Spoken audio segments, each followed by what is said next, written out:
എല്ലാവർക്കും നമസ്കാരം. ശ്രീമാസിലേക്ക് സ്വാഗതം. ഇന്നിവിടെ മാസം 21-ാം തീയതി നടന്ന ലാബ് അസിസ്റ്റൻറ്റിൻ്റെ ചോദ്യത്തിലെ അതിലെ കണക്കുകൾ വിശദമായി ചർച്ച ചെയ്ത് ക്ലാസ് എടുക്കാൻ ഉദ്ദേശിക്കുന്നു. നമുക്ക് ക്ലാസ്സിലേക്ക് കിടക്കാം. -5-ൽ നിന്നും ഏത് നമ്പർ കുറച്ചാലാണ് -14 കിട്ടുക? -5-ൽ നിന്നും നമുക്ക് ഏത് നമ്പറാണെന്ന് അറിയാത്തതുകൊണ്ട് എക്സ് കുറയ്ക്കാം. സമം -14. ഈ എക്സ് അങ്ങ് ഒരു സൈഡിൽ കൊണ്ടുപോകാൻ നമ്പറല്ല ഒരു സൈഡിൽ കൊണ്ടുവരിക. ഇവിടെ -5, ഈ -14 ഈ ലെഫ്റ്റിലേക്ക് വരുമ്പോൾ +14, ഈ നെഗറ്റീവ് എക്സ് അങ്ങ് വരുമ്പോൾ +x ആകും. അതായത് രണ്ട് വ്യത്യസ്ത ചിഹ്നങ്ങൾ ക്രിയ ചെയ്യാൻ വന്നാൽ പോസിറ്റീവ് നെഗറ്റീവ് വലിയ സംഖ്യയിൽ നിന്ന് ചെറിയ സംഖ്യ കുറച്ചിട്ട് വലിയ സംഖ്യയുടെ ചിഹ്നം കൊടുക്കുക. 14 5 പോക 9, വലുതിൻ്റെ ചിഹ്നം പോസിറ്റീവ്. അതായത് എക്സിൻ്റെ വില എത്ര കിട്ടും? +9. ഓപ്ഷൻ എ ആണ് ഉത്തരം. നമുക്ക് അറിഞ്ഞുകൂടാത്തതുകൊണ്ട് -5-ൽ നിന്നും എക്സ് കുറച്ചാൽ -14 കിട്ടും. നമുക്ക് എക്സ് മറ്റേ റൈറ്റ് സൈഡിൽ കൊണ്ടുപോകാൻ നമ്പർ ഇപ്പുറം കൊണ്ടുവരിക. -5 ഇവിടെ ഉള്ളത് ഈ -14 ലെഫ്റ്റ് സൈഡിൽ വരുമ്പോൾ അതിൻ്റെ സൈൻ അങ്ങ് മാറും, +14 ആകും. -x റൈറ്റ് സൈഡിൽ വരുമ്പോൾ എക്സ് അതിൻ്റെ നെഗറ്റീവ് സൈൻ അങ്ങ് പോകും. വലിയ സംഖ്യയിൽ നിന്ന് ചെറിയ സംഖ്യ കുറച്ചിട്ട് വ്യത്യസ്ത ചിഹ്നങ്ങൾ ക്രിയ ചെയ്യാമെന്നാൽ വലിയ സംഖ്യയിൽ നിന്ന് ചെറിയ സംഖ്യ കുറച്ചിട്ട് വലിയ സംഖ്യയുടെ ചിഹ്നം ഇടും. 14 5 പോക 9, വലുതിൻ്റെ ചിഹ്നം പോസിറ്റീവ് ആണ് +9. സാധാരണ 9 തന്നെ. ഓപ്ഷൻ എ ആണ് ഉത്തരം. താഴെ പറയുന്നവയിൽ ഏറ്റവും വലിയ സംഖ്യ ഏത്? ഇവിടെ ഇന്ത്യ ഉള്ളിടത്തങ്ങ് ഇന്ത്യ കൊടുത്താൽ മതി. ഓഫാണ് ഉദ്ദേശിക്കുന്നത്. 48-ൻ്റെ 3/4 ഓരോന്നും എഴുതി വെക്കാം. 60-ൻ്റെ 4/5, 48-ൻ്റെ 4/3, 60-ൻ്റെ 5/4. ഇതെല്ലാം കട്ട് ചെയ്യുന്ന രീതിയിലാണ്. 12 4 48, 12 × 3 36, 5 12 60, 12 × 4 48, 3 16 3 48, 16 4 64, 15 4 60, ഇനി 15 5 75. അപ്പോൾ ഇതിലേക്ക് ഏറ്റവും വലിയ സംഖ്യ ഏതാണ്? 60 × 5/4. ഓപ്ഷൻ ഡി ആണ്. അതായത് നമ്മളിതെല്ലാം ഒന്ന് എഴുതി വെക്കുക. ഇവിടെ ഇന്ത്യ ഉള്ളിടത്തെല്ലാം മൾട്ടിപ്ലിക്കേഷൻ ചിഹ്നം ഇട്ടാൽ മതി. 48-ൻ്റെ 3/4, 60-ൻ്റെ 4/5, 48-ൻ്റെ 4/3, 60-ൻ്റെ 5/4. ഇനി കട്ട് ചെയ്തിട്ട് നമുക്ക് എഴുതാം. 12 4 48, 12 5 60, 16 3 48, 15 4 60. അതായത് 12 × 3 36, 12 × 4 48, 16 × 4 64, 15 5 75. അപ്പോൾ ഓപ്ഷൻ ഡി ആണ് ഏറ്റവും വലിയ സംഖ്യ. ഇതിൽ ഏതാണ്? 75. ഓപ്ഷൻ ഡി ആണ് ഉത്തരം. അരുൺ തൻ്റെ ക്ലോക്കിൽ 6 മണിയായപ്പോൾ വടക്ക് ദിശയിലേക്ക് മണിക്കൂർ സൂചി സെറ്റ് ചെയ്തു. ശരിക്കും 6 മണിയാകുകയാണെങ്കിൽ ഇങ്ങനെയാണ് ക്ലോക്കിൽ വരേണ്ടത്. അപ്പോൾ ഇവിടെ വടക്ക് ദിശ, അതായത് നോർത്ത് സൗത്ത് ഈസ്റ്റ് വെസ്റ്റ് ഇങ്ങനെ വരിക. East west direction. ഇവിടെ ഇത് നേരെ തിരിച്ചിട്ടാണ് അവൻ സെറ്റ് ചെയ്തേക്കുന്നത്. അവൻ സെറ്റ് ചെയ്ത് നമുക്കൊന്ന് വരച്ച് നോക്കാം. മണിക്കൂർ സൂചി ഇവിടെ വന്നേക്കുന്നത് വടക്ക് ദിശയിൽ. ഇത് വടക്ക് ഇവിടെ ആണെന്നല്ല വരുന്നത്. വടക്ക്, തെക്ക്, ഇവിടെ ഈസ്റ്റ്, കിഴക്ക്, പടിഞ്ഞാറ് അങ്ങനെ വരിക. അപ്പോൾ ഇവിടെ ഇങ്ങനെയാണ് സെറ്റ് ചെയ്തേക്കുന്നത്. 6 12, ഇവിടെ 3 3 3 6 6 3 9 അങ്ങനെയാണ് സെറ്റ് ചെയ്തേക്കുന്നത്. അങ്ങനെ വരുമ്പോൾ നേരെ തിരിച്ചിട്ട് വരുമ്പോൾ ഇവിടെ 9:15 ശരിക്കും 9:15 മിനിറ്റ് സൂചി എവിടെ വരും? ഹാൻഡ് എവിടെ വരണ്ടേ? 3-ൻ്റെ അടുത്താണ് വരേണ്ടത്. 9:15 3-ൻ്റെ അടുത്താണ് മിനിറ്റ് സൂചി വരേണ്ടത്. അതായത് 3 ഇവിടെ അല്ലേ വരുന്നത്. ഇത് ഏത് ദിശയാണ്? ഇത് പടിഞ്ഞാറ് ദിശയാണ്, വെസ്റ്റ്. ഓപ്ഷൻ എ ആണ് ഉത്തരം. അതായത് ശരിക്കും 6 മണി വരേണ്ടത് ഇങ്ങനെയാണ് ക്ലോക്കിൽ. അത് നേരെ അവൻ തിരിച്ചിട്ടാണ് വെച്ചിട്ടുള്ള. 6 മണി വടക്ക് ദിശയിലേക്കാണ് വെച്ചതെന്ന് പറയും, വടക്ക്. അപ്പോൾ ഇങ്ങനെ നേരെ തിരിച്ചു വരും മണിക്കൂർ സൂചി. ശരിക്കും ഇങ്ങനെയാണെങ്കിൽ ഇങ്ങനെ വരുന്നത് 6 9 12, ഇവിടെ 3 വരുമല്ലോ. 3 6 9 12 തിരിച്ചു വെച്ചുകൊണ്ട്. അപ്പോൾ ഈ ശരിക്കും 9:15 മിനിറ്റ് സൂചി എവിടെയാണ് വരേണ്ടത്? 3ൻ്റെ അടുത്താണ് വരേണ്ടത്. അപ്പോൾ അവിടെ 3ൻ്റെ അടുത്താണ് മിനിറ്റ് സൂചി വരേണ്ടത്. ഏത് ഡയറക്ഷനാണ്? ഇങ്ങോട്ട് വരുമ്പോൾ വെസ്റ്റ്, പടിഞ്ഞാറ് ഡയറക്ഷൻ. ഓപ്ഷൻ എ ആണ് ഉത്തരം. ഇവിടെ ഒറ്റയാനെ കണ്ടെത്തുക. 343, 341, 433, 431. ഇത് മാത്രം ഒരു ക്യൂബാണ്. 7ൻ്റെ ക്യൂബ് വരും.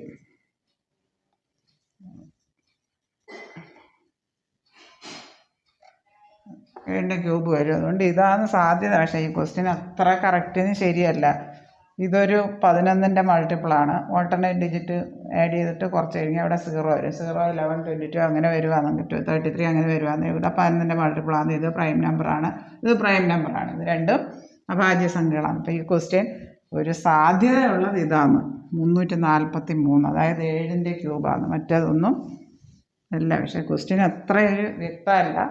ഇവിടെ ഒരു പെൻസിലിൻ്റെ വില 4.54 ആയാൽ അതുപോലെ 30 പെൻസിലിൻ്റെ വില കാണാൻ എന്ത് ചെയ്താൽ മതി? ഒരു പെൻസിലിൻ്റെ വില 4.54. അങ്ങനെ 30 പെൻസിലിൻ്റെ വില കാണാൻ എന്ത് ചെയ്താൽ മതി? 30 × 4.54. 454-നെ 3 വെച്ച് ഗുണിച്ചാൽ 30 വെച്ച് ഗുണിക്കുക. അതായത് 3 വെച്ച് ഗുണിച്ചിട്ട് ഒരു 0 കൊടുത്താൽ മതി.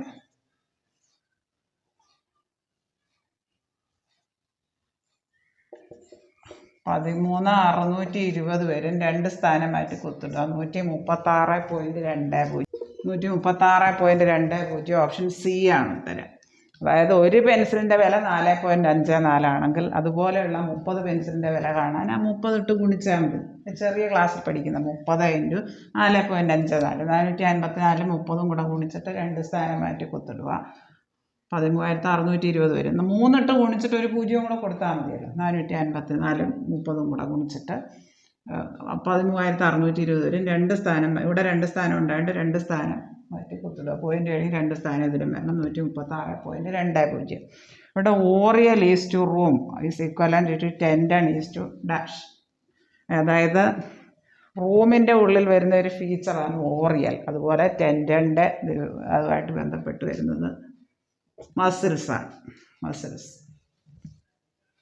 ഓപ്ഷൻ സി ആണ്. റീഡ് എന്നത് $4%, പെയ്ഡ് എന്നത് $%5, 6. ഇത് നേരെ ഇനി തന്നേക്കുവാണ്. ഓരോ അക്ഷരത്തിനും നേരെ ഏതാണെന്ന് നോക്കിയാൽ മതി. റൈപ്പ്. 6 എന്നതിന് അവിടെ ഹാഷാണ്. 6 ഹാഷ് എഴുതി. ഐ എന്നുള്ളതിൻ്റെ നേരെ ഐയുടെ നേരെ മൂന്നാമത്തേത് 5. ഇവിടെ PAI ഇവിടെ മൂന്നാമത്തേത് 5. പിന്നെ പിയുടെ നേരെ പെയ്ഡ് $. ഇയുടെ നേരെ ഇവിടെ എത്ര? 4. അതായത് നേരെ ഇതങ്ങ് സബ്സ്റ്റിറ്റ്യൂട്ട് ചെയ്താൽ മതി. 6-ന് പകരം ഹാഷ്, ഇക്ക് പകരം 4, എക്ക് പകരം %, ഡിക്ക് പകരം 6. ഇത് ഓരോന്നും അങ്ങനെ അതിൻ്റേതായിട്ടുള്ള വാല്യൂ സബ്സ്റ്റിറ്റ്യൂട്ട് ചെയ്താൽ മതി. 6-ന് പകരം ഏതാ വേണ്ടത്? ഹാഷ്. ഇനി ഇവിടെ വരുന്ന ഇവിടെ ഇതിൽ പെയ്ഡിൽ മൂന്നാമത്തെ, അതായത് 5 റൈപ്പ്. പിയുടെ നേരെ വരുന്ന ഏതാണ്? $. വെറുതെ അങ്ങ് സബ്സ്റ്റിറ്റ്യൂട്ട് ചെയ്താൽ മതി. ഈ രണ്ടാമത്തേത് വരുന്നു. രണ്ടാമത്തെ ഏതാണ്? 4. അതായത് ഹാഷ് $5 4. ഹാഷ് $5 4. ഓപ്ഷൻ ബി ആണ് ഉത്തരം. ഇത് റീഡ് എന്നത് ഹാഷ് 4%, പെയ്ഡ് എന്നത് $%5, 6. അപ്പം നേരെ അങ്ങ് സബ്സ്റ്റിറ്റ്യൂട്ട് ചെയ്താൽ മതി. ഓരോന്നിനും ഓരോ ചിഹ്നമാണ് കൊടുത്തേക്കുന്നത്. 6-ന് പകരം ഹാഷ്, ഇവിടെ ഐക്ക് പകരം പെയ്ഡിലെ മൂന്നാമത്തെ നോക്കുക, അതായത് 5. പിക്ക് പകരം പെയ്ഡിൻ്റെ ആദ്യത്തെ $. ഇക്ക് പകരം രണ്ടാമത്തെ 4. ഹാഷ് $5 4. ഓപ്ഷൻ ബി ആണ് ഉത്തരം. ഇനി പ്ലസ് എന്നത് ഹരണവും മൈനസ് എന്നത് ഇൻറ്റുവും എന്നത് പ്ലസും ആയാൽ, പ്ലസ് എന്നത് ഹരണവും മൈനസ് എന്നത് ഇൻറ്റുവും എന്നത് പ്ലസും ആയാൽ ഇതിൻ്റെ വാല്യൂ ആയി ചോദിച്ചേക്കാം. നമുക്കിവിടെ നേരെ അങ്ങ് കൊടുക്കാം. ഓരോന്നിൻ്റെ അവിടെ 100, പ്ലസിൻ്റെ അവിടെ ഡിവൈഡഡ് ബൈ കൊടുക്കുക. Divided by 10. മൈനസിൻ്റെ അവിടെ എന്താ കൊടുക്കണ്ടേ? ഇൻറ്റു 20. ഇൻറ്റുവിൻ്റെ അവിടെ +2. ഇനി നമുക്ക് നേരെ ബോട്ട്മാസ് നിയമമാണ് ഇവിടെ അപ്ലൈ ചെയ്യേണ്ട. ബോട്ട്മാസ് നിയമം എന്ന് പറയാൻ ബ്രാക്കറ്റ് ഓഫ് ഡിവിഷനും മൾട്ടിപ്ലിക്കേഷൻ, അഡീഷൻ, സബ്ട്രാക്ഷൻ. ഇതിൻ്റെ ക്രമത്തിൽ വേണം ചെയ്യാൻ. ഇവിടെ ഡിവിഷനും മൾട്ടിപ്ലിക്കേഷനും അഡീഷനും ആണെന്നുള്ളത്. അപ്പോൾ ഡിവിഷൻ ആദ്യം ചെയ്യുക. 100-നെ 10 വെച്ച് ഡിവൈഡ് ചെയ്യുമ്പോൾ 10. പിന്നെ ഇവിടെ എന്തോ ഉള്ള? ഇൻറ്റു 20 +2 ആവുള്ള. ഇനി 200 പ്ലസ് 200 ഓപ്ഷൻ ബി ആണ് ഉത്തരം. ഇവിടെ പ്ലസിന് പകരം ഡിവിഷൻ, മൈനസിന് പകരം ഇൻറ്റു. ഇവിടെ പ്ലസിന് പകരം ഡിവിഷൻ, മൈനസിന് പകരം ഇൻറ്റു, ഇൻറ്റുവിന് പകരം പ്ലസ് ഇട്ട് കൊടുക്കുക. അപ്പോൾ ഇവിടെ ഓരോന്ന് ആ ചിഹ്നത്തിൻ്റെ നേരെ ഇട്ടാൽ മതി. പ്ലസിന് പകരം ഡിവിഷൻ ഇട്ടു, മൈനസിന് പകരം ഇൻറ്റു ഇട്ടു, ഇൻറ്റുവിന് പകരം പ്ലസ് ഇട്ടു. അപ്പോൾ ഇങ്ങനെ വരും 100 ഡിവൈഡഡ് ബൈ 10 ഇൻറ്റു 20 പ്ലസ് 2. അപ്പോൾ ഡിവിഷൻ ആദ്യം ചെയ്യണം, അത് കഴിഞ്ഞ് മൾട്ടിപ്ലിക്കേഷൻ, അത് കഴിഞ്ഞ് അഡീഷൻ. ഡിവിഷൻ എങ്ങനെ? ബോഡ്മാസ് നിയമം. ഡിവിഷൻ ആദ്യം ചെയ്യുക. ഡിവിഷൻ 100നെ 10 കൊണ്ട് ഹരിക്കും 10. പിന്നെ ഇവിടെ ഒരു ഇൻറ്റു 20 പ്ലസ് 2. പിന്നെ മൾട്ടിപ്ലിക്കേഷൻ ചെയ്യണം. 10 × 20 200 പ്ലസ് 2. ഇവിടെ ബോഡ്മാസ് നിയമം വെച്ച് തന്നെ ചെയ്യണം. 202 ഓപ്ഷൻ സി ആണ് ഉത്തരം.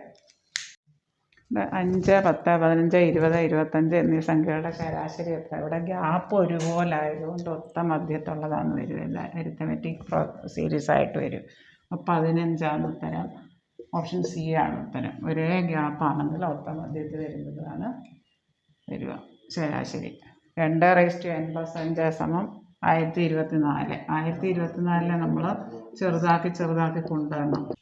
2n+5 സമം 2 10 ആണ്. 2, 3, 4, 5, 6, 7, 8, 9, 10. 2/10 കൃത്യങ്ക നിയമം അനുസരിച്ച് ഈ ബേസ് രണ്ടും തുല്യമാണ്. ഇവിടെ 2 ആണ്. അപ്പം പവേഴ്സ് തുല്യമായിരിക്കും.